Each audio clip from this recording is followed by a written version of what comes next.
Le président aperçoit un assassin dans la voiture. Il appuie immédiatement sur l'interrupteur et un écran de télévision descend lentement. L'assistant donne soudain un coup de pied sur l'écran. Le président s'avance pour maîtriser l'assassin. Mais il est repoussé sur le côté et l'assistant se précipite pour saisir l'arme. L'arme tombe à côté du président. Le président ramasse le pistolet. Mais il hésite à appuyer sur la détente. Pendant ce temps, davantage d'assassins se rapprochent. Un assassin tire sur la voiture présidentielle. Le président blesse accidentellement le chauffeur. Il saisit aussitôt le volant. L'assassin vise à nouveau le véhicule présidentiel. Soudain, un camion de pompiers se dirige rapidement vers eux. C'est nul autre que le Premier ministre britannique. Il ouvre violemment la porte et saute sur la voiture du président. Puis il prend le contrôle du volant. Le président jette l'assassin hors de la voiture. Le président allait se détendre quand il baisse par inadvertance la vitre. Un tue-épaule, un lance-roquette et le vise. Le président ferme immédiatement la vitre. Heureusement, la limousine présidentielle possède une excellente résistance aux explosions. Mais les assassins continuent leur poursuite acharnée. Le président semble se souvenir de quelque chose et appuie sur un bouton. Les générateurs de fumée sous le véhicule se mettent alors en marche. Le Premier ministre britannique prend un virage serré au bout de la route. Les assassins ne parviennent pas à freiner à temps.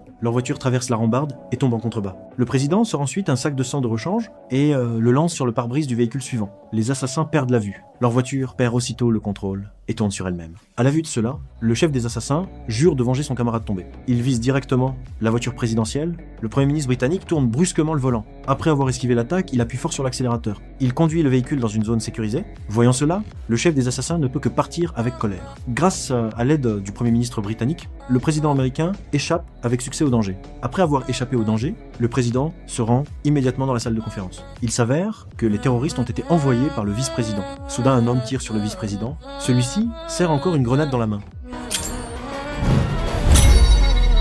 Tout le monde, à terre, le Premier ministre britannique se précipite pour protéger le président. À ce moment-là, un agresseur s'approche du Premier ministre. Les deux hommes pénètrent dans la pièce, arme à la main, et découvrent le chef des terroristes.